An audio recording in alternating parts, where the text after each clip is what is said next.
Shopify Rebellion's turn to pick. He has their number for this particular tournament. As I did mention before, the last two encounters these two teams did have, it did go Shopify Rebellion's way. It wasn't like convincing by any means. These two teams, I think, are on very similar levels, but I think Shopify Rebellion definitely respect BetBoom team a lot. And I don't think that respect is mutual though, because there was an interview between BetBoom team saying, you're going to play Shopify Rebellion tomorrow. How do you guys feel? And it's like, I think they're an average team was their response, right? So there's some memes going on about that, where Shopify Rebellion had the same question about BetBoom. Was like, we really got to deal with them on the laning stage. They're a super strong team. We respect them a lot. And BetBoom team's like, they're average. They're average. That was pretty funny. Oh, love the banter. Well, I mean, they did make them look pretty average in game number one. So when we talk about beating Abed in the laning stage, that's a big feat that GPK was able to pull off with the help of the support save in Toronto, Tokyo. They made game one's plan very simple, very easy. No need to take any detours or different routes. It's just a simple way to victory. But Shopify gonna open up this second phase with a double pick. They already see the Centaur Enchantress combination coming out. And I think when they drafted that Grimstroke, they were probably looking for something like a Storm Spirit themselves. It was taken away. Okay, we'll get the puck. Whoa. Easy answer towards it. And they're going to go back to the Willow. So that will be game number 3 of Shopify playing one of the only 3 heroes they've played more than 2 games with. So that's interesting. This makes me think the Spearbreaker might go offlane, because in my eyes, those are both crit heroes as supports. I do not think Fly plays Dark Willow, does he? Not with crit on his team, generally speaking. So interesting. We'll see with this pick here. They have to pick one more hero. Maybe will they pick a Fly hero? Yeah, I feel like it's the Fly hero coming up next. Crit has the 2 games in Willow as a tour. All right, so there it is. Super Chikiro. We have Super Chikiro. It's a good one, actually. But I think this now shows us Spearbreaker 99% going offlane. I'm saying that with hesitation, which means 99% is too high. Will Abed play this mid? Is there a chance? We saw nothing to play. Nothing to play. Nothing to say. Wow. He's not playing this game, so it's nothing to play right now. We saw nothing to say. Play Spearbreaker mid in a previous series, so the possibility is there. That was like the Shall Wait Classic. I mean, I guess they could pull it off. Does Bulba allow them to play Spiritbreaker in mids? I don't know if that's something he will quite quickly allow. I mean, Bulba's a new man. Look at him. He's got no hat on, looking fresh. Yeah. Actually, now that I think about ideas. it, have I ever seen Bulba without a hat, actually, now that I think about it? 10 seconds remaining. I know, he's embraced Is this the mystery that's been hiding under his cap all these years? He's just got a nice head. Look at it. Yeah. Like, why has he been hiding? I don't know, but BetBoom, they're not hiding any secrets of their own. They go for the classics. The techies has worked out wonders for them before, and so has this Terrorblade. So very scary draft coming up from BetBoom. 10 seconds remaining. Techies, huh? I mean, that is a hero that Save loved before it was good, right? He'd played all the time, then it got good, and then he was just a monster. But the hero's been nerfed into oblivion. He still likes the hero. He's going to pick it up. And it's a good lane with it. Yeah. He's one of the few techie players that can make it work when the hero's not good. If anyone else were to pick techies right now, I'd be like, yeah, what are they doing? This patch is not good for techies, but Centaur techies lane, that sounds pretty strong here. Now RTZ has a difficult decision to make, because I think RTZ has to pick here. You're playing versus Terrorblade, and you have so you have a Centaur in your lane. What are you going to pick to deal with this? Because I was like, yeah, Lifestealer could be good against this lane, but you don't want to pick that into the Terrorblade. And generally speaking, you don't want to pick that into Terrorblade either. Not a matchup that you're going to win. I'm not super impressed with RTZ's hero selections. They seem very, very safe. We'll put it that way. They're not really like playing to win here. So he's going to have to, yet again, rely on his team to do well, and he's just going to be that extra piece to the puzzle that kind of like puts things together. Which is not easy. I guess that is the big difference with the NA teams with Shopify and TSM, that TSM is the more riskier approach, but they can make some results happen with it. While you were talking, I was looking at the techie stats for Save. This year, he's only played it 10 times. by 7-3. So despite no matter what the patch, he's been more successful with it than losing. Yeah, he's the techies guy. He's your 10 guy if you want a seconds techies. remaining. And you got save on your team. 5 They can also seconds always do remaining. well on it. He also has more Enchantress games than Toronto Tokyo, who has played Shopify the Enchantress Rebellions once turn out of the to total ban. 16. So those have also been the majority of save at playing it. But I don't think I'm going to see Toronto Tokyo techies today. I'm pretty sure that even Pure has played Enchantress more than Toronto Tokyo. Pure does play a 10 lot of seconds Enchantress in the remaining. off lane too, but with the Centaur in the game, most He's also likely. played one 5 game. seconds They're remaining. tied, actually. But fair point. There you go. It could have been. I believed you. I was like, he definitely has more Shopify games than Rebellions Enchantress turn to pick. above them. But our last phase bans are done. Rebellion, Abed. What do you want to do? Do you defy Bulba? Play the Spirit Breaker in mid? Or does he fall in order and pick something less riskier? Like if you're put also about RTZ's hero Boom choices. teams turn to pick. What's your take Well, on that? Well, 1 second. I think I'm currently processing because the old Zeus was very good against Terrorblade.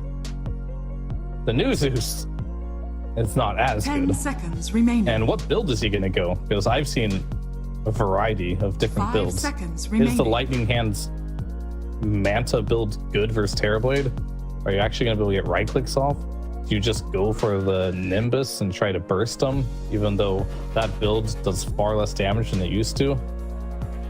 I'm not sure. I don't think it's good enough. That's my take. This year, he's played 6 game of Zeus. He's 5-1. First time Dude, in this road to the internet. Rebellion Zeus, Abed Zeus is amazing, but I think most of those games you're talking about are the old Zeus or the It should be Shard. the old Zeus, yeah. And Zeus was actually relevant. I don't doubt Abed Zeus. It's amazing. I just doubt how strong the hero is right now against Terrorblade. And you saw last game, Pure already wants to buy pipe, right, on the Centaur. And now you get a pick here for GPK to deal with Zeus in the mid lane. I mean, there is no Kunkka, so that's good. I wonder what approach you're going to take.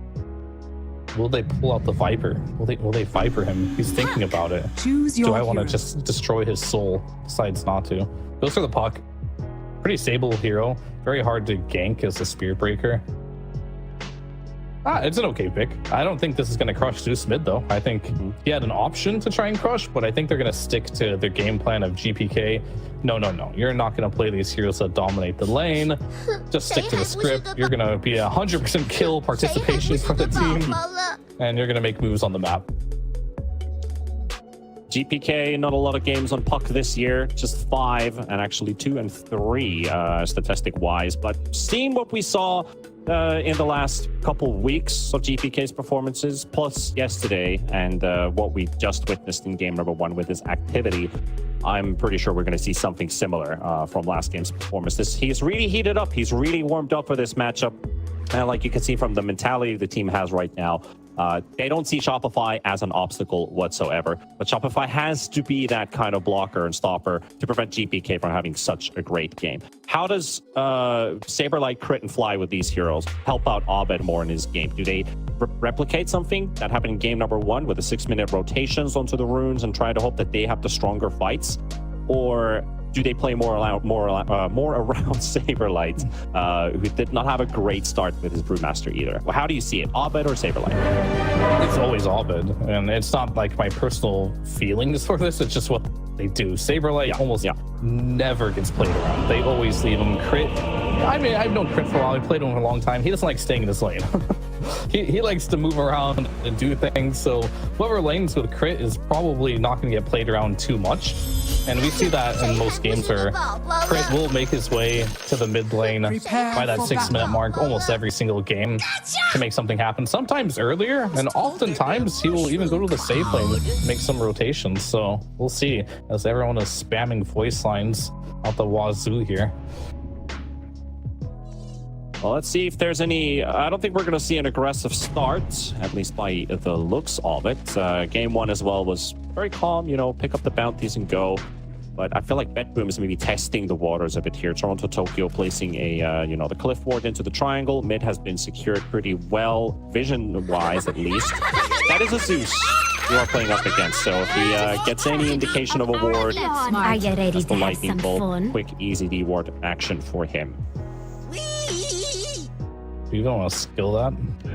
30 So you don't want a seconds level battle. 1 lightning bolt. That's Right. I mean, thinking about. honestly, Like heavily this jump Puck, and arc. Yeah.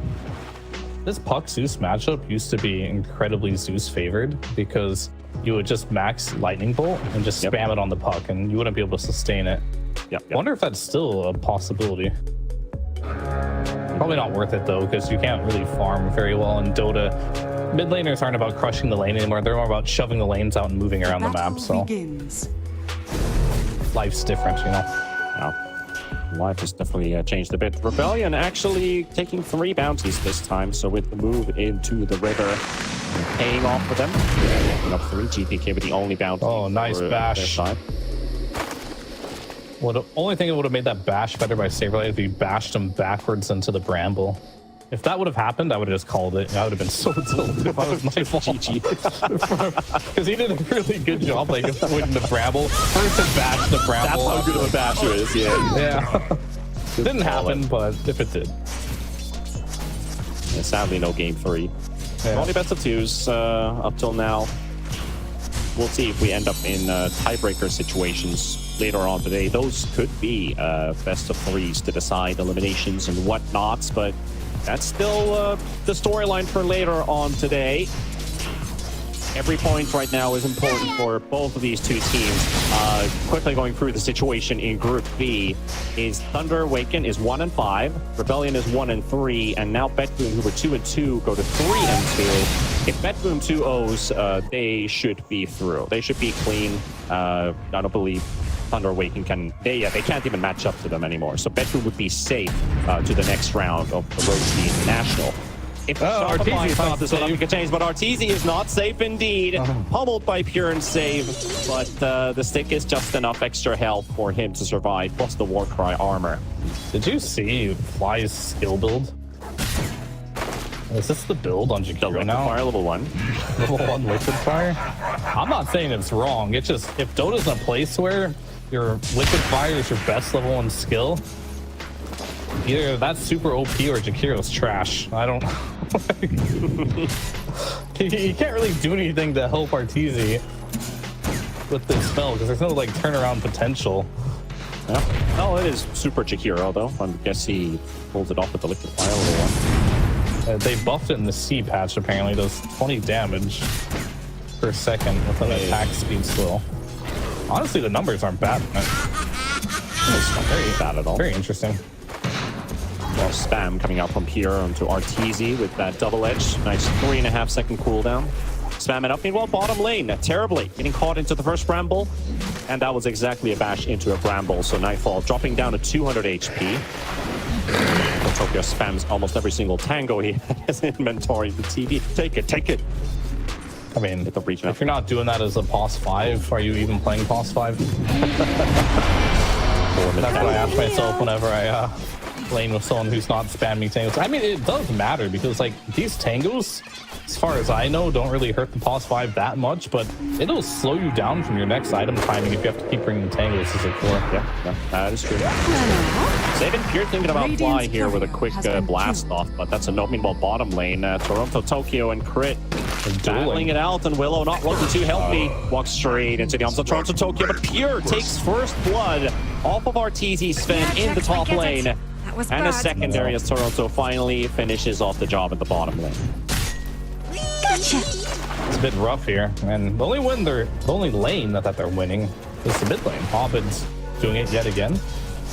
I say yet again, but he actually lost game 1 laning stage. But this game is going to just take the laning stage, even just by a little bit. A few denies here. So this Puck, as you can clearly see, wasn't really picked to win the lane. It's picked more for the game here. As top lane, they will try to go on Pure. They get the blood grenade. Killing Pure as well because They got a dual breath soon. they're going to be close to getting it, but no, not enough range for the dual breath either. Dire's courier I was like, has been killed. they're tanking the damage off of the sticky bomb, not even trying to spread, fully committing to try and killing the Centaur. And Save just has these free openers for a lot of AoE damage, and this Techie is just being really annoying. Fly is also very low on HP. He's got to be careful that Save doesn't He's got a Lotus. Dire's bottom Fairy tower Fire is under attack. and He'd a love to burn stick. it out, though. Honestly, he might just want to die soon. Let's see.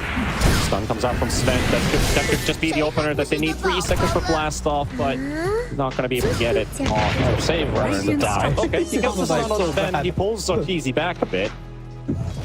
I love the positioning. Actually, really good by Save, because now, yeah, he tips him being like, okay, you just got him low. I just finished my Vanguard. And Now I'm just going to try and nuke both of them here. How are they on top of each other? Ooh, how does a no-boot Centaur double stomp them at this stage of the game? Either way, as I was saying, yet again, Pure is going to be completely free farming, and it turns out this Chikiro is not as strong. Oh, I didn't think it was very good in general, but it's kind of proving to be the case. He's not really able to help this lane very much, as Sven is Sven. This hero's been nerfed a lot. And I think this goes back to the choice of Arteezy picking a safe hero. Oh, they're going to Nightfall at bottom. This hero doesn't stop. It's a very long distance chase as well, while they're fighting in mid for the Zeus, so 2 heroes in peril. But the he's Zeus fine. is the very likely kill that they can get, as that TB is back to safety under the tower, and a pause will be called out. They just don't have the damage anymore with these 2 heroes against the TB, but with 3 heroes stacking into mid by BetBoom, they will make Abed pay again. Headphones battery running low. Yeah, I mean, I use a wireless headset. I know those struggles. Sometimes you gotta swap the battery real quick. Yep. What can you say? Some of us Back don't to like to be confined by a wire. One worrying part here is Saberlight has more CS than Arteezy on the Sven. So, Well, there's more than Lightning's not one looking worrying great, point here versus Shopify Rebellion. There's the only good thing that was going for them was that Zeus, and they just took care of that real fast. There's nothing stopping them from doing that again, and this early game is on course to look like last game. But I will say there are more comeback potentials in this game, as Shopify Rebellion's draft does have more tools, more stuns, Dire's but you can middle only tower do so is much under if you attack. have a really bad laning stage here. Yeah. Oh, Crit's gonna walk in between Toronto Tokyo, Nightfall, Mr. Mustachio, and a team illusion. But the charge coming out from Saberlight is gonna be helping him out, and Willow gonna get the teleport away. And another Warpine Raider trying to run straight into the wave. Not exactly gonna pull the creeps away, because the Radiant's also got their own wave around the area. Yeah, it's super annoying. Radiant are scanning. Just these casual pine cones showing up in their lane, like, what the hell's this guy doing? You know, like, I mean, they're not just casual, they're like Are scanning. jacked up pine cones. yeah. Double jacked up. As Enchantress do make these creeps even stronger. Yeah. And there goes your charge. So is that the go sign? Just out of range for enchant, so won't be able to catch the Spirit Breaker. Meanwhile, here is doing just what he did last game. Classic Vanguard up on the Centaur. Arteezy is going to have to leave the lane. Last game, at least he had the Luna, so he could like Dire's quickly top clear out the tower waves is under compared to the attack. Sven in the early game. Yeah, they're pretty similar. Pretty similar.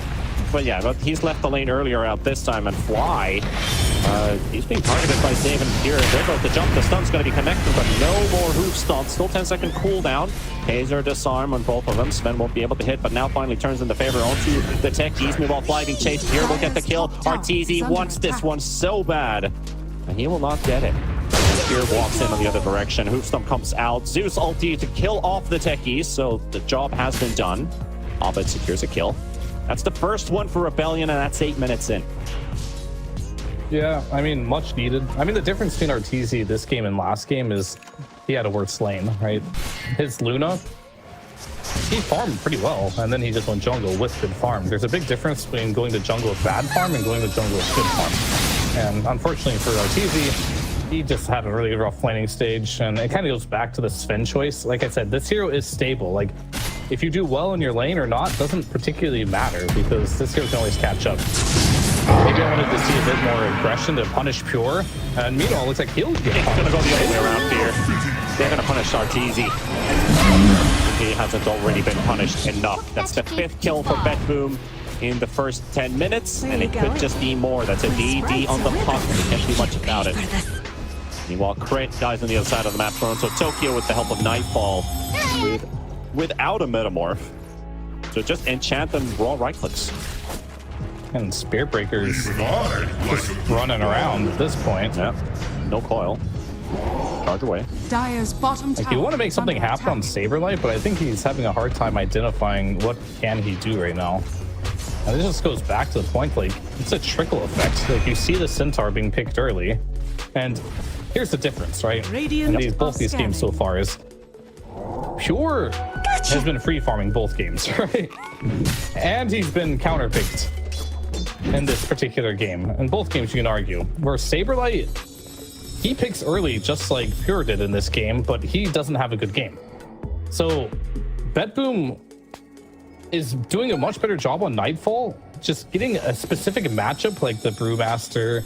You counter it with the Lyseer. Now he's countering the Spirit Breaker with the Dire's middle Terrorblade. tower is So under he's just doing a really good job, just like kind of like punishing the offlaner, where Rebellion doesn't feel like they're trying to punish the offlaner at all. They're just giving Pure a free game in both these games here, and it becomes very difficult because now if you're Saberlight, it's like, who am I going to gank? Oh, I can't gank the Centaur anymore because he has Vanguard, Raindrop, Phase Boots completely jacked out of his mind.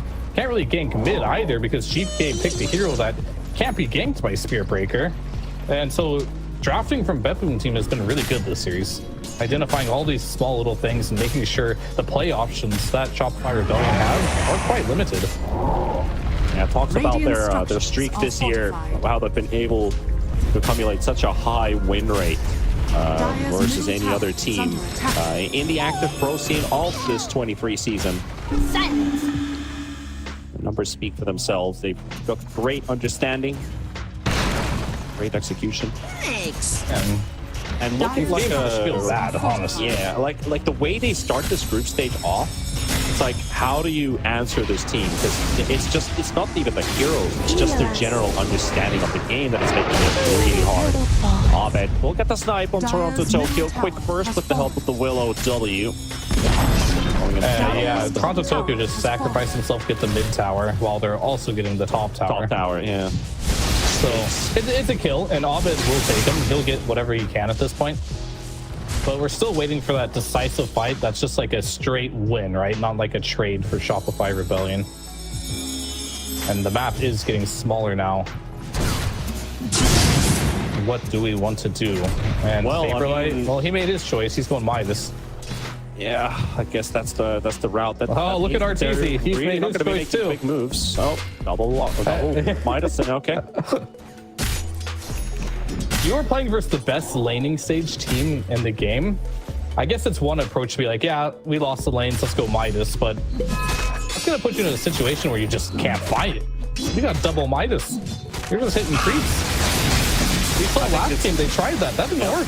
I think it's really just down to BetBoom. Like, as soon as they understand that they see these gloves of haste popping up, that they're not really making any plays. We could just start choking out the map. They can't do anything to us.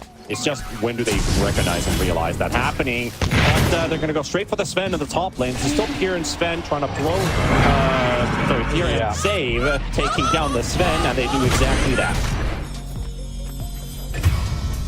Yeah, the Also, save Save was gets punished. catching a lot of bullets this game for the team. They do get a rebuttal here, Dire's and bottom tower is under attack. I don't want to harp on it too much here, but like let's just go back to like why are they going Midases, right? They're recovery Midases for certain, right? The Spirit Breaker had a rough laning stage. RTC also had a rough laning stage. Coil missed just a little bit, but that's okay. He'll skin off his back. That'll just be down for a little bit.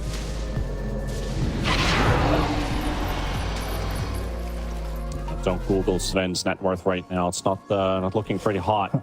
Saberlight heading towards the bottom lane. Not going to really charge this Terrorblade. BB also holding a Midas in his pocket, so his farm is going to ramp up. Still uncontested on this Terrorblade. Yeah, he's got a Midas too, by the way. But Yeah, that's I like did a say that. victory Midas. Yeah, you know, It's the same as last game, right? It's like it's like a golden trophy they're waving at their Dire's hands. Like, bottom guys, tower we're is taking under this. attack. Nightfall is free farming with a Midas, but somehow still both his other cores are higher net worth than him. Because they're also free farming with kills.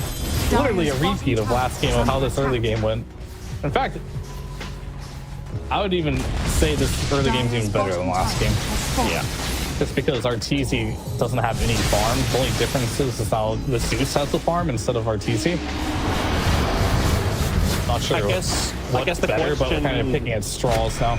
I guess the question only remains at this point: does Medboom, Nightfall, and Pure, both of these two, can they play this Dire's series turret has unkilled? been killed. 705 on the Lifestealer for Nightfall last game. And how- Pure 5014. The answer is yes, they can, but how much disrespect do you want to... how much do you want to humiliate your opponent, you know? Just going They into already the called series. them average, Fear. They did do that. But then they lost to him, by the way, after doing that. As a caveat there. Yeah. Win probably. So maybe their opinion has changed, I would say, since then. It could be. It's just their way of painting the picture of how the series is gonna go. Nice Tumbler toy dodge there on a charge. And actually connects everyone. I've already moved possible. away. Dire's Pixel top perfect. tower is under attack. Summer's charge. Yeah. He probably just gave up. I mean, Radiant's he bottom that was thought I tower hit is you. under perfect, attack. but just clicked away. He wanted to charge and then move out and connect the charge. Like that small little detail. However, Sven's out of the top lane. The GPK would say are going to jump onto Arteezy down to nothing. Oil But they might save it. down for the kill. Saber Light. You know how this The goes. techies. Zeus ult coming in now. as well. Centaur ult is used. It's a trade 1-for-1. And Arteezy's net worth's not going to get any better for the next 30 seconds as he is still in the graveyard. DPK, bit of poke onto Saberlight, but nothing else. All right, so do you play Jakiro? I'll go back to that. God, I love money. That's a question. Dire's bottom tower I is don't know under if I attack. play Jakiro. I'm trying to understand why they picked this hero. I'm not really understanding. Dire's So bottom far, tower is Doesn't seem under like it's attack. getting well off the Rebellion, right? I think that's the big thing that we're worried about here. But Pure, oh, okay. That's the reason he has it. At least that's a good ice pat set on Pure. Not enough damage to kill him, though. He has that fight. DPK sniping the backline. Nice jump from Techies onto Abed, and Abed looks like he's going to pull up. GPK will get this kill safe. Still running away from Saberlight. There's the Vast, and that's going to be enough for the charge coming in. And on to Nightfall they go this time. 1-for-1 traded at the moment. Pure comes out, forces out the TV, but that leaves Fly all by himself. And sniped away by Nightfall. And GPK finishes off crit. Also coils the Spirit Breaker. He can't participate back. I mean, save is just like Dire's collateral middle tower damage at this is under point attack. for all these fights. They do manage to kill him, but he's getting all his spells off. He's free farming. Arteezy picks up a Mask of Madness now with his Hand of Midas, so he's not going to go for an Echo Saber at all, which is a little strange, but I think he realizes he can't go Midas, Mask, Echo, and then BKB. The game will probably be over by then, so he's just going to go straight for the Radiant's BKB, bottom and tower is under that attack. might be the most critical or potential last fight of the game if that doesn't go well. Because if you go for an item build like this, and that BKB doesn't turn into something, you've pretty much used your only card that you have left in this game, which I think will be Arteezy joining with a semi-early BKB. Because I mentioned it before in the draft, you're not going to outscale the Terrorblade as a Sven. It ain't happening, especially not with a start like this. Yeah, also the fact that it took a lot of effort trying to kill Pure in the river there. He disassembled his Vanguard that he picked up in the laning stage to finish off an early pipe. And it's just such a fantastic item this game. There's a Zeus, there's a Jakiro, there's a Willow. Threadbreaker should be able to finish off Save here. Gonna be one at the same time. They've got the Centaur control. GPK goes down off it, does get the snipe, and that's gonna be another one. Rebellion getting some big ones here, with nobody dying on their side, opening up the lane and that Radiant's tier middle 1 tower tower. is So under attack. Rebellion Radiant are get to scanning. breathe a bit of fresh air for Radiant structures first time in a are very long time here. I mean, your boy RTZ there making that happen. I thought he would join with the BKB, but he sees the fight happening over there. TP's mid right away, Radiant's middle tower joins the has fight. fallen. I mean, he didn't even TP actually from the looks of it. He just ran mid for that fight, and he had to be there. The Sven had to be there. If he was just AFK farming during that fight, they would have not got the kills that they got there. So really well played by RTZ to realize that he needs to join the fight and get a couple much needed kills. That could work again with this Jakiro, you know, long range ice path initiation, allowing the Sven to get in. A couple hits combined with the Sven, with the Zeus, who just blow somebody up right away. Even a Puck is very squishy if being hit by an ice path into a Sven stun. And this looks already a bit different, you know, because it helps Rebellion take these smaller engagements much more easier compared to game number 1. Because why? They got stuns this time. They do. I like what Saberlight's doing there with his courier too. He's putting his courier over creep camps so he can charge across multiple camps to farm. Pretty cool stuff. Smoke up from Bed Boom. Closing up from the top half of the map. Nightfall is going to be with them with Toronto Tokyo. GPK save. And Saberlight. Read is good. Nope.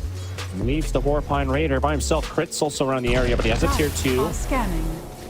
They can dodge this smoke pretty well here. They not sure if they know exactly. Probably suspecting, well, the tier 2 is the wave's pushing. But how close are they? And Safe gets the surprise, but the Shadow Realm comes off. Zeus ulti as well. Willow will get blown up by the mines by Save. And that opens up the tier 2 tower.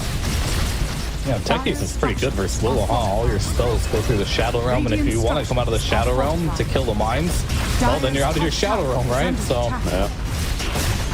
pretty good pick there. I didn't really think about it, but leave the save. Radiant's bottom tower. He knows his Dire's techie top matchups. tower has fallen. He knows them Well, you're quite going to well. have to let that tower fall in the top lane as we hit the 20-minute mark. Bedroom 1 small disaster. And the game is actually saying, well, 50-50. Do you feel like it's a 50-50? No, not really. However, I will say this Spirit Breaker with farm is incredibly scary. And you see this courier usage to help him farm a bit faster. He has Octarine Core. He's almost at a Shadow Blade. He's got a Midas. This Spirit Breaker is going to scale, and this hero is incredibly scary with a He's lot going of places. items. He definitely is, and this is what we needed to see in game number 1. Saberlight having a bit more farm in the game, and he's definitely picking it up this game. They're sticking true to buying their 2 Midases, farming it up. BKB is on Sven, going for the Blink Dagger. Maybe Spirit Breaker's enough damage to kill Terrorblade. I'm not sure about how this matchup works entirely, but this charge, once you get to the point where you have, like, you know, Ags, you have the Kaya, Yasha, you do a lot of damage with Greater Bash. It's magical damage. This is actually a pretty fast Roshan considering it's 3 heroes with the Alpha Wolf. So that TV is hitting for 300 right now. It's a big boy. A lot of armor, of course, with the Roche, but still, it's just 3 heroes. That's not a full 5-man. Let's get Roche quickly and then try to get something. They're not even having to commit all of their resources for it, which is really good for BetBoom. Knowing Rebellion last game resorted to Saberlight. I guess you could say somewhat of a rat. Meanwhile, actually, Safe gets jumped on as they got the Zeus ulti, and they are coming for Saberlight now. Mines placed down. GPK is here, has the foil and the Aegis. Versus Bulldoze. All right. He went in right when Bulldoze expired. He wasn't even an Octarine Core, so the silence is full duration. It had no way to dispel that. There's no Yule's quite yet on anyone, so that was a fast reaction from Save to Glimmer himself, to be honest with you. If he didn't do that, he probably would have died. I was about to say that Saberlight is inspiring me this game. I'm starting to see how Saberlight on Shadowfly Rebellion could win this game. Because if he starts doing a lot of, like, I have no faith in this Sven, like, beating Terrorblade the later this game goes. But I do have faith in Spirit Breaker and Zeus killing this Terrorblade if they're both incredibly farmed. And Saberlight is keeping up with the farm. Tower Okay. is under That's a attack. heart on Centaur, by the way. Yep. And a defensive stampede, so he gets away from Sven. Despite the Spirit Breaker being dead, and there's just 4 heroes chasing him around, they will not take this fight this time. And 1 Tormentor already removed. They're going to go for the second one. Also, Tokyo picked up a shard. And Toronto Tokyo's almost dying there. Oh, he misses one of the hits. That happens. Quick And it scrolling to the low goes. ground. The shard actually goes to Centaur. Picture perfect. You normally want this shard around the time you get the heart to get those stacks up with a double edge, and you start running around with 6,000 health. He would have 6,000 bought is it. not enough. It could easily be like 10k. Yeah, we'll see. But he does pick up a blink, and I'm sure he would have bought the shard if it didn't just go to him right now. Is under So attack. even more free. Actually, your Centaur is now the most strong hero on the map with that shard gifted to him. Dire's middle tower is under attack. Then ulti has been used. And they're trying to find somebody in the top lane, and Spirit Breaker being chased up. This time the bulldoze is on time, so GPK's coil is removed. Yeah. I didn't see what they used to spend ulti for. They got a tower. They got the bot T1. So not sure if it was just a quick tower. Maybe somebody's around in the top lane, and he can just go back to farming. I mean, that last Saberlight death was incredibly unlucky if you look at it, because Dire's middle tower with the is under Octarine attack. Core, Bulldoze has a 9.8 second cooldown, and the duration's 8 Dire's seconds. middle So tower has they fallen. literally had a 1.8 second window to catch him there, and they managed to do it. Seems balanced, yeah. Yeah, very balanced. That's why Spirit Dire's Breaker is so middle popular, tower because is it's under a attack. fun and balanced hero. Spirit Breaker That's all loaded here so far. almost has more net worth than Arteezy's Sven. I mean, he was already ahead of the Sven earlier on this game, but Arteezy's had a bit of a breather. He can focus on his main game, which is PvE.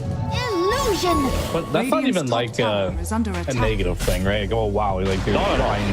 This hero farms really fast. Spirit Breaker it is. This hero farms incredibly fast. D pushes everything. And you'll see Saberlight just push out every single lane here and just farm it up using some cool courier tricks as well. And he'll probably stay the same net worth as Sven unless he dies a lot. Well, let's see what they can do this time. I think they've hit enough creeps for the time being, as Arteezy. God's Strength is available. Flying crit around. Trying to hunt somebody, and Pure. That's a very tanky Centaur, but the Seed gets to go for it. Sven ulti. All right, here we go. Ulti. He's not going to get the double edge anybody, and he will die. Fly gets the kill. Yeah, this Centaur just doesn't have any armor right now, so Sven does shoot through him quite easily, even though you do have a lot of HP. If you're trying to kill him without the Sven there, yeah, no, not happening, right? He's really good against every hero but the Sven, so they need Arteezy every single time they want to try and attempt to kill Pure. And they also need the Centaur to be alone, like that situation as well, because if there is a Glimmer Cape nearby, Radiant's bottom I would tower say a is Force under Staff, but attack. Toronto Tokyo has decided that he's going to go more of the carry approach with the Wraith Band and the Dragon Lance in his inventory. He wants to do the damage. He wants to start scaling. Bit of a wild dream, to be honest with you, but maybe it'll be fine. Yeah, let that sink Radiant's in. bottom tower is under attack. He's going Force Staff now, but probably just going to go for Pike, which is the best item on Enchantress in the game. Normally, I'd see the Force Staff before the Dragon Lance, unless you're like owning on the edge. Maybe it just feels like he's owning. Either way, it doesn't matter that much. Aegis has been reclaimed. BKB is available for Nightfall. And this game is just slowing down to the point where it is starting to favor Shopify Rebellion as this goes into it, because Yeah, they are kind I of really far think the away. Spirit Breaker is good. They are kind of far away right now, and a Dire scan perfectly on point. There's only 3 of them down here. GPK finds them, but the jump goes onto the puck first with the ice path laid down. And Fly gets the kill Radiant again. structures As are accustomed. fortified. Yeah, you gotta get that Ags, you know? But, you know, Bitboon, they were scouting around. Potentially there's someone Dire's here. bottom Oh, tower suddenly is there's under 3 attack. guys just knocking me out of play. Yeah, they just died And over there. It's kind of strange for them to lose another core in like the same location to the same heroes. Yeah, not to even talk about, he did finish the Lincolns. They didn't know about the Lincolns, but they were still able to pop everything perfectly so they could connect the stuns. Sven hammer into the Linken's, he would have gotten out. Saberlight. What the- He's pulled out to Tokyo. Well, they even Makes the wisdom rune away, and he's out. Bye-bye. Also a DD rune. Double damage.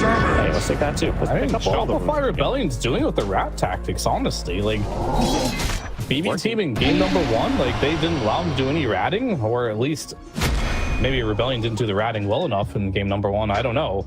Either way, this game, they went double Midas, full rat mode, killed a couple cores, and I wouldn't say they're completely back into this game, but they might be.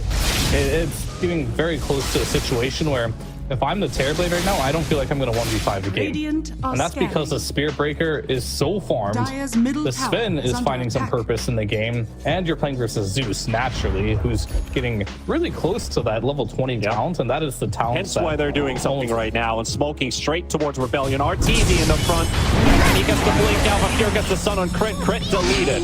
Just 2 spells required. Coil connecting onto Fly. It's just going to be another Fly. It's going to be squatted. Smacked down onto the ground. 2 consider kills for dragon- Bethune. Missing bottom. I guess there's a dragonfly. Yeah. Those do exist. There you have it. Fair enough, fair enough. Touche. But 2 kills, both support still, allows everybody else to get out. And RTZ didn't pop God Strength nor his BKB. It is a 9-second BKB to remind you. is under Pure looking attack. for the blind, blink stun. Radiant's Good courier attempt, has but been RTZ killed. already on the other side of the tree line. Where you're down. Saberlight playing a much better hero to play the rat game right now. We saw his Brewmaster try to Dire's rat bottom tower as much is as he under could, attack. and it didn't really work out. And I think if you're watching this game, I don't know if Shopify Rebellion's going to get the Spear Breaker again, because with their playstyle, I don't think it's their preferred playstyle. This might be playing versus Bet Boom playstyle, you know what I mean? Where you just like kind of lose your lanes and you've got to resort to like rat tactics, but the Spear Breaker is perfect for it. Oh, absolutely is. It feels even better than like playing IO relocate draft where like you're so afraid to split push and stuff. The Spirit Breaker just seems so much better. He's all over the place, much faster, much more consistent, much more reliable in a way. One shot And he could for also waves. he could also join this fight in 6 seconds because Rebellion is marching onto Bet Boom turf.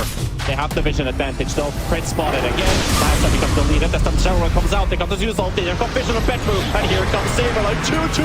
Goes for the BKB pop on TV. Chikiro down. Hits nobody with the ice pad. But here comes RTZ. Slices her away with the ultimate. The God Strength doing a lot of damage onto the TV, but Nightfall still running away. And can't even sunder. Saberlight with the BKB will prevent him from using it. But RTZ is down at the same time. And they are going to have to retreat. They got one big one for another.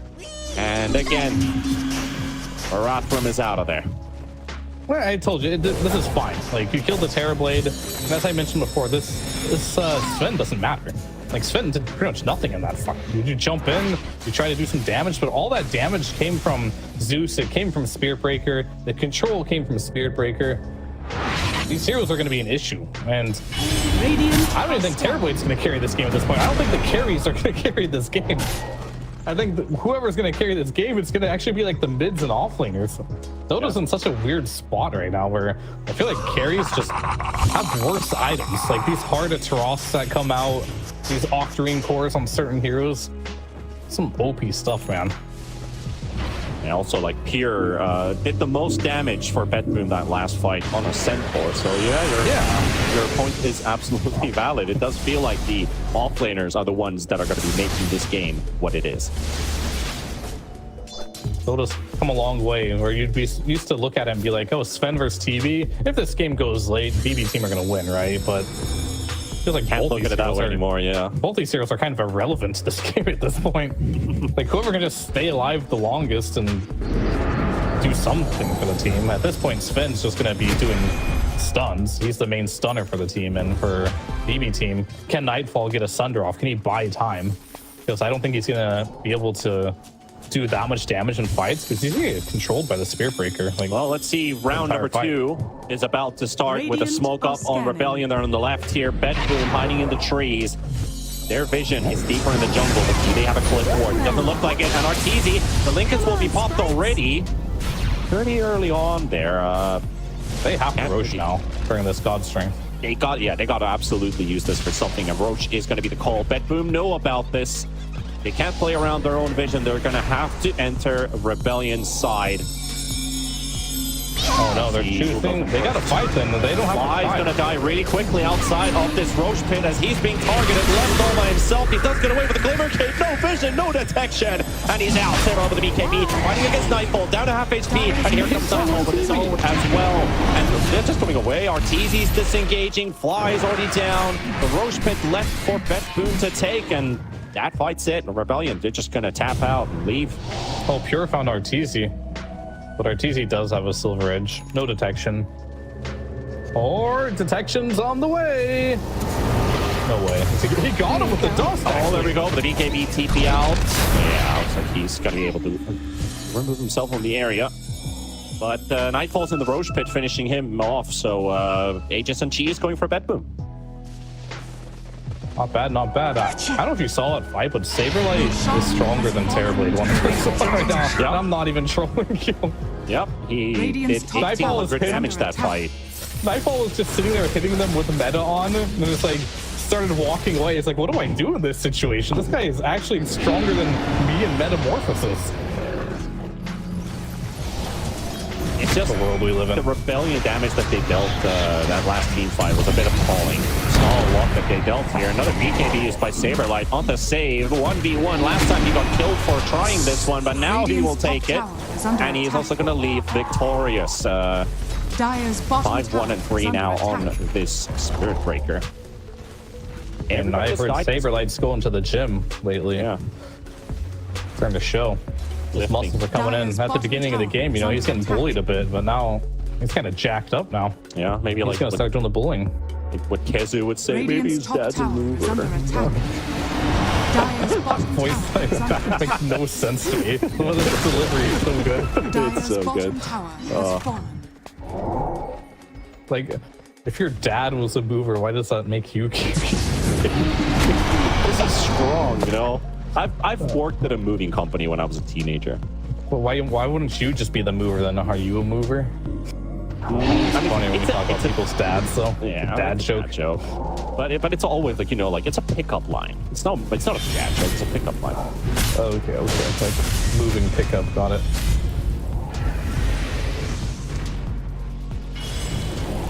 Well, Rebellion is really Yeah. fighting for their lives, but really made this game a game now. What looked a bit hard to kind of turn around has looked like this game's completely open for at least 10 minutes now. Rebellion's heroes looking super scary. Spirit Breaker is almost first in net worth. It's just that absurd. It's You've got a absolutely guy insane. with 450 life points and Arteezy, and he jumped them and deleted. Good night, Arteezy. Boom, just marching straight to the high ground. He's got no god strength for 60 seconds either. He's not the real carry anyway. The real carry I is know. on the top lane right now.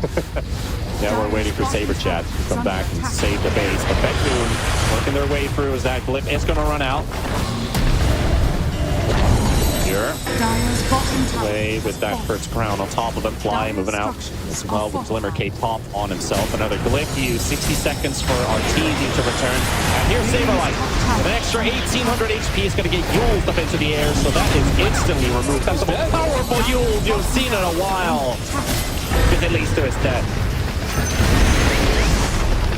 Dire's It's not them bottom techies, man. He bought Blink Yules just to deal with Saberlight, and guess what? Worked. Radiant's top tower is under Now attack. he's got the buyback. You use Yules to remove a shield effect, and you just did 1800 damage with that. That's just how powerful the Yules was. I mean, Toronto Tokyo also, he's chomping now. He's doing some serious damage. And they just don't want to buy back Arteezy. They're going to decide. I mean, they just got God Strength up, and they're pretty much in shambles in the base right now, so I don't know if they could have done anything with his buyback. But still, that is true. They're not bringing him back up. They're going to wait for him to return the old-fashioned way, as 2 lanes of Rex have been secured by Bet.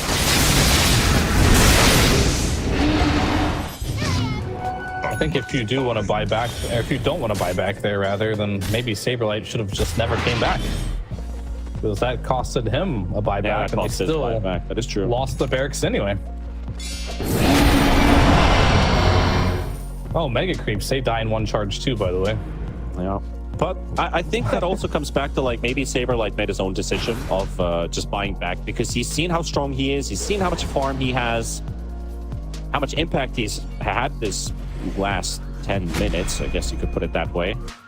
No, our fantasy buyback. Yeah. Get to do much with it though, unfortunately. I mean, he had to buy back him or Sven, but because the lanes need to be pushed out. If they're both dead, they're just gonna walk top and in the game, right? So there's someone had to buy back to be just to show them that, you know, we do have buybacks. You can't take our whole base. And Saberlight decided to do that. And I think that's true as well because God's strength was down and RTZ can't really push the lanes out the same way Saberlight can. Not even close.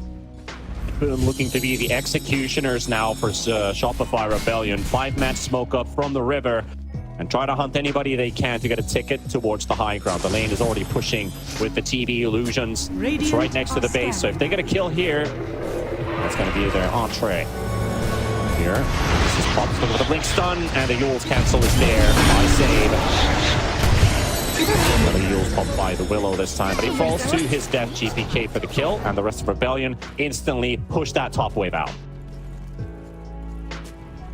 Yeah, Nightfall will just shove it out a little bit.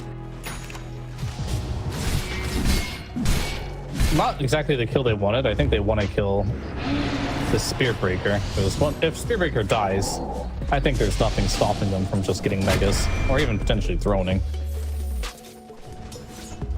Losing a hero that's your highest net worth at this stage of the game. Not only highest net worth, it's like it's not dead worth, right? Spearbreaker with the farm does a lot. So if they can kill him and know for sure he's out of the game, that'll be big. To get that ratio, but Nightfall spotted. Surprise, Nightfall.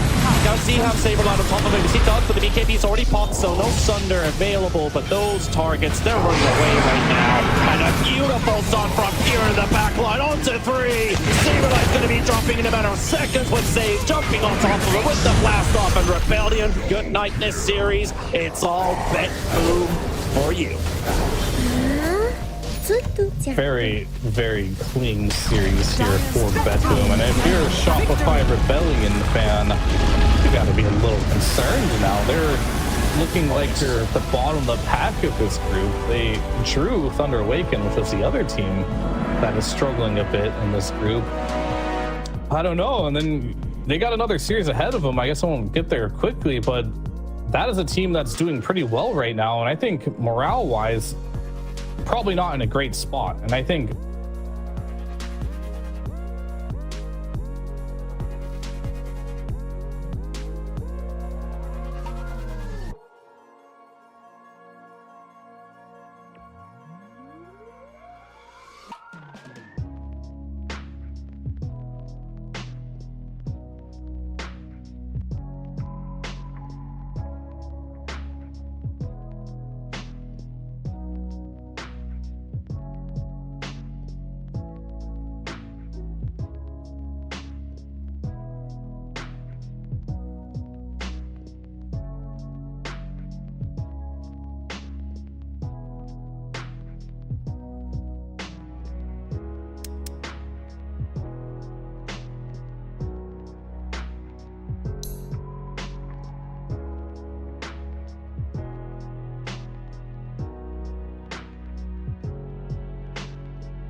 team effort, of course, but that divine fading out the core of Kaz. Nothing better.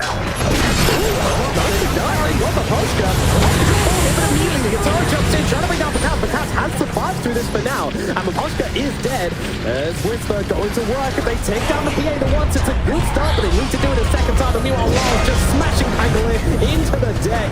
So now, PA jumps out. He doesn't want anything to do with this fight right now. Even though BKB's been popped, even though spells are used, even though Mira is in the base, Team Spirit are backing themselves away. They don't want to risk the game, not like this. Buyback from C-Smile as well. They're chasing, but they're not looking in the right place. EG will not be getting anything else from this just yet. This game's gonna wait for another Roshan now, Nomad. Only having to use the Pangolier buyback. Pakaz hitting some big hooks. I think Enchantress, you cannot, let's not underestimate how much he's doing in the fight. So killing her off at the very start, cleaning, taking away the Aegis story from the PA so quickly.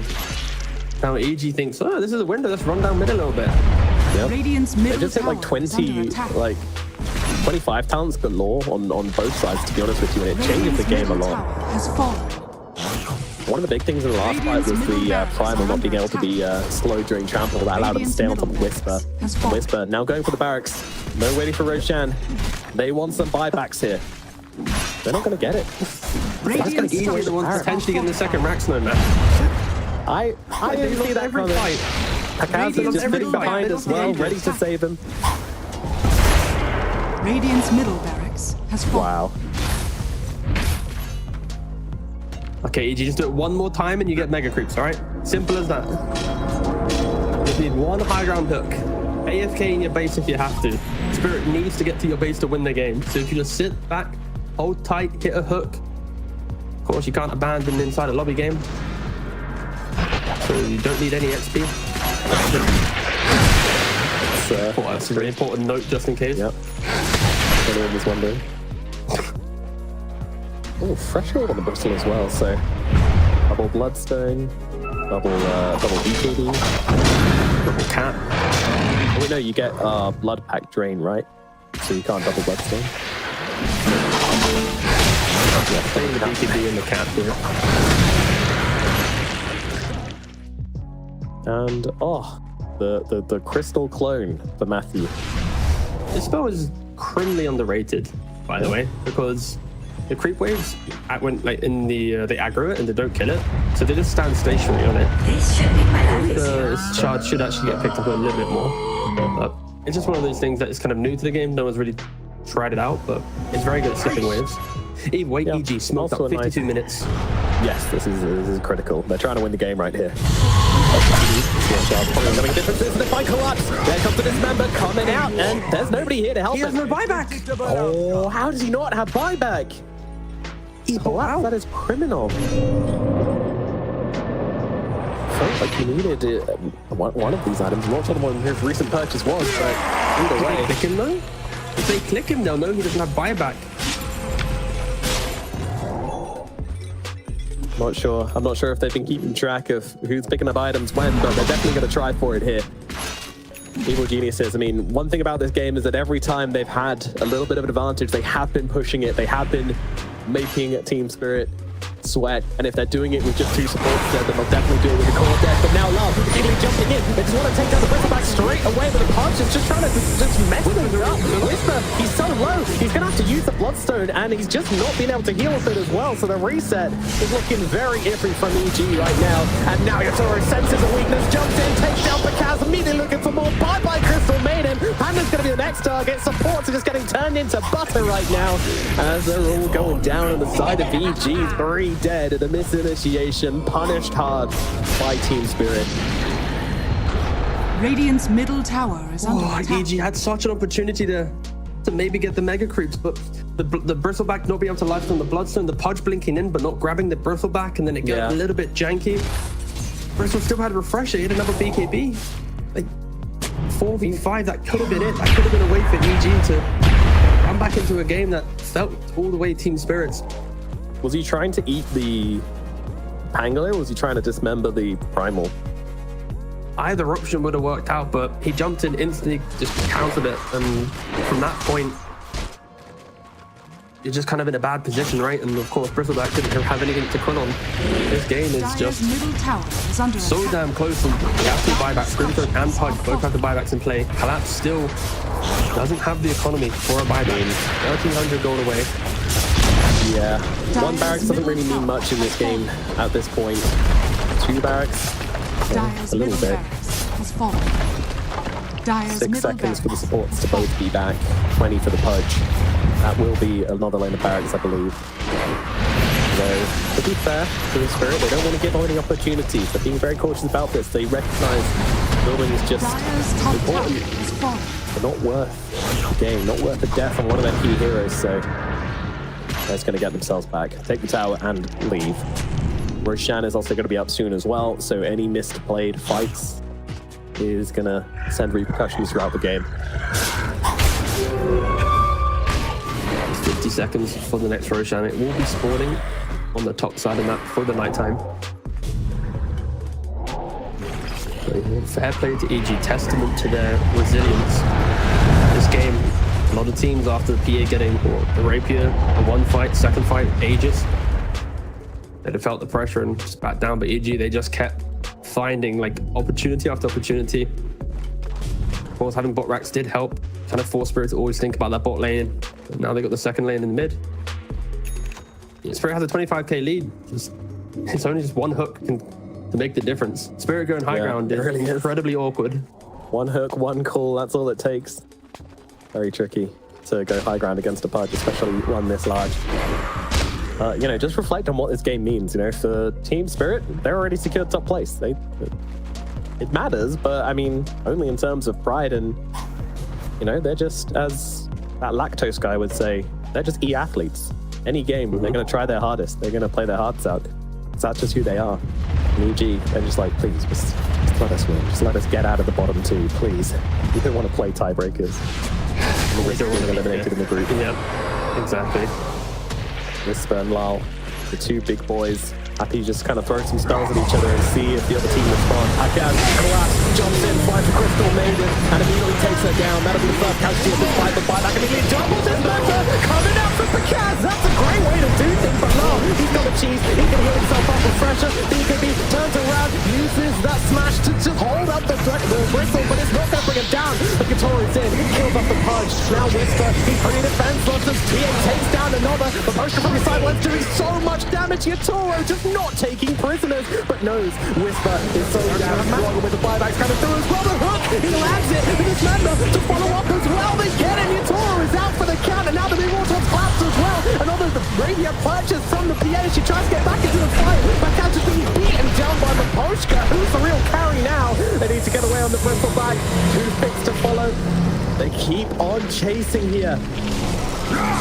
Team Spirit, they get 2 kills. They don't have buybacks on the Pudge. They don't have buybacks on anybody now. This might be it. The game might be over. Sure, they kill off Yatoro, but Yatoro just buys back, buys another Rapier, gets straight back in. And they don't have the resources on EG to make this defense work anymore. At this stage of the game, they just didn't have the amount of resources for how long the fight lasted. Like, if there was a refresher on the Pudge, his buyback will TP back in onto the outpost, have that next round of BKB. But they just didn't have enough, unfortunately, and Spirit able to get back into the fight so quickly. And Maposhka, the true carry, Dire's pumping top out barracks are under just enough attack. damage to help get some of the kills from the tanky heroes whilst PA wasn't in play. Yeah, it's still a threat. That's the Dire's thing. top It's barracks has fallen. Maposhka's just there with these impetuses. You can't fight into it, and now we're gonna have to see a buyback coming out from the Pangolin. The 3-man defense is feeling pretty desperate, to be honest. Dire's middle tower is Maposhka's just under gonna stand attack. there, do the building damage. Yatoro just sitting on standby. BKB now ready. Dire's jump middle over tower Rapiers. He has a buyback. There's still hope for EG. It comes in with, oh my god, that doesn't look like hope to me. He's just gone. Life number 1 taken out. In comes Seasmell looking for some revenge, but he grabbed the second Rapier team. I don't know, you look at that, Pangolin just being beaten into the ground by Lal. Yatoro taking down everybody right now. 2 Rapiers up on the Phantom Assassin. Matthew, he's going to lose his life, but inside the fountain, Whisper goes down as well. Team Spirit 2-0 over Evil Geniuses. What a game as well. Just the fight between both of these teams. Of course, Spirit undefeated now in the group stage. This was such an impeccable game from them. It was awkward early game, but they knew about the later timings.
Vivo keyed stars, turn to pick. Oh, we can play it 4, we can play it 3, but you can even play it mid, you know? If you have a team that's willing to bring out an Ogre Magi mid, you bet that Bryle is ready to play Spirit Breaker as well. And Kiyotaka was playing it in his pubs recently as well, so I think there are a lot of players who are recognizing that hey, Spirit Breaker can just be a great core. Keystars pick Nature's Prophet into a Spirit Breaker? Yeah, that was my question too. Like the global presence, like, all right, I'm not sure I like that or agree with it, but I'm not a pro player. Maybe they know something I don't. Maybe it's the capability to show up if a Spirit Breaker is ganking someone. But why would you just do